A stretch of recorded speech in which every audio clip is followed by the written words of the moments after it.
I was out in an 18-inch snowstorm fighting my own driveway like it was a full-time job when my neighbor marched over and demanded I clear hers too.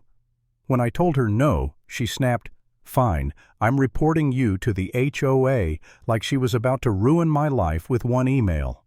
And 10 minutes later, she was screaming that my property records were fake and that she was calling the police on me. It was a Saturday morning, still dark blue outside, the kind of cold that makes your eyelashes feel stiff.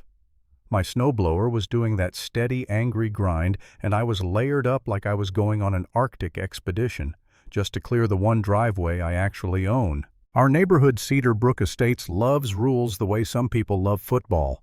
We've got a homeowners association monthly newsletters, community standards, and a handful of people who treat the rule book like it's sacred scripture. I'm not one of those people.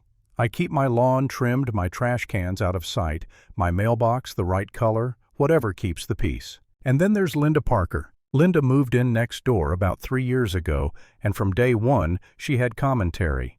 My hedge was too wide, my porch light was too bright, my grass was not the right shade of green, which still makes me laugh when I think about it. The difference between Linda and a normal busybody is Linda had a title. She was on the HOA board, and she wore that like a badge, like it made her the sheriff of the cul-de-sac. That morning, I didn't even notice her at first.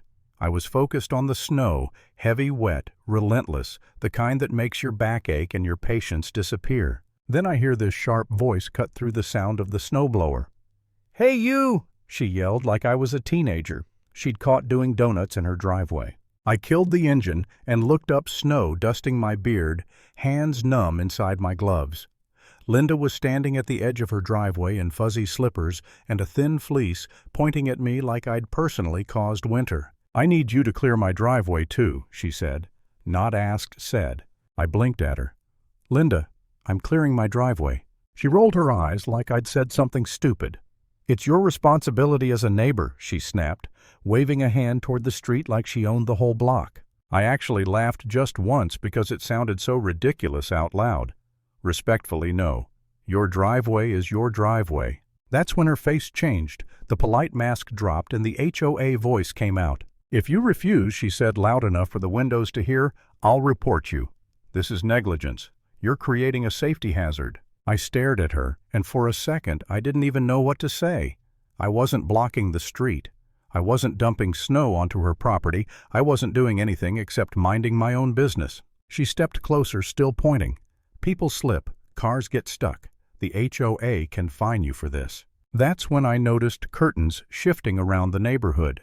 A couple of people were watching, the same folks who never wave but suddenly become very interested when there's drama in the snow. 2 doors down, my neighbor Mark cracked his front door open like he was trying to figure out if this was real life. Linda noticed him and got louder because of course she did. "Everyone needs to know," she announced, "that he's refusing to help maintain community safety." I could feel my jaw tighten, not just from the cold. Because here's the thing, I didn't actually believe the HOA would fine me for not shoveling someone else's driveway. But Linda had pulled strings before, and I could already picture it.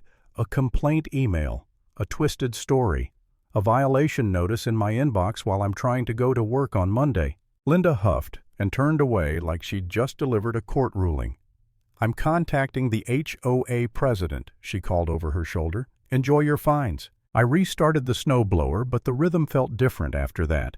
Not because I was scared, more like irritated in a deeper way. I kept thinking, what if I'm missing something? What if there's some weird snow removal clause in the bylaws that makes this headache my problem? And honestly, I was tired. The snow was heavy, my shoulders hurt, and part of me just wanted the easiest path. Do a quick pass, shut her up, go back inside. But then I pictured the next time, and the time after that. Because people like Linda don't stop when you give in, they learn what works. So I shut off the machine again, walked inside, and went straight to my desk drawer. Not for a speech, not for a threat, for paperwork. I pulled out a printed property line map from the county assessor's site, a survey document with boundary measurements, parcel lines, all of it. Boring, official, undeniable.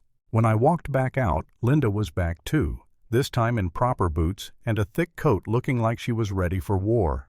She spotted the paper in my hand and narrowed her eyes. "What is that?" she demanded. I held it up calm on purpose. It's a property boundary map from Jefferson County, public record. She stepped closer, trying to peer at it like she could intimidate the ink into changing. I pointed right at the line. This is my driveway. This is yours. They are not the same. For a split second, her face went blank, like the part of her brain that runs on authority was trying to process facts.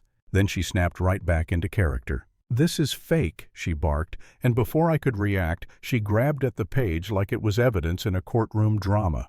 "You forged this. I'm calling the police." That's when Mark came out for real boots on, jacket zipped, holding a sheet of paper in his own hand.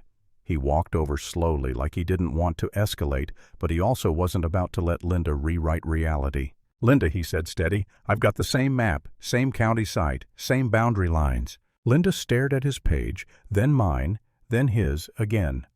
Her cheeks went red, then pale, then red again, like her body couldn't decide whether to be angry or embarrassed. "You two are ganging up on me," she snapped, because of course she did. "That's harassment." Mark didn't even flinch. "No, it's geometry." I almost choked on a laugh, but I kept my face straight, because Linda wasn't the type to back down gracefully. She stormed back toward her front door, mumbling about formal complaints and community standards, and for a moment I thought it was over. I thought she'd go inside, sulk, and maybe, just maybe, shovel her own driveway like every other adult on the planet. Nope. 10 minutes later, my phone buzzed.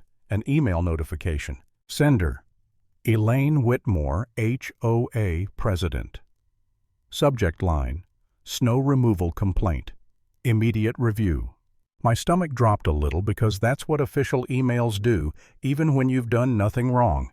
I opened it right there, and the cold screen brightness turned up snowflakes tapping the glass. Elaine's message was short, professional, and absolutely brutal in the most polite way possible.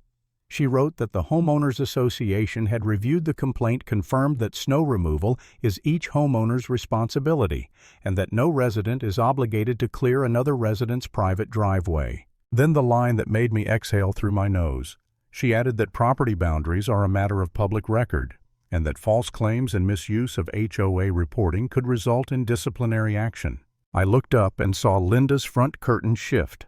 I knew she'd received the same email, and I swear you could feel the moment her little imaginary crown slipped off. She didn't come outside again that morning. No more yelling, no more pointing, no more "I'm calling the HOA" like it was a threat carved into stone. Later I heard the scrape of a shovel on her driveway. Slow, stubborn quiet, the sound of someone doing the work they'd tried to dump on somebody else.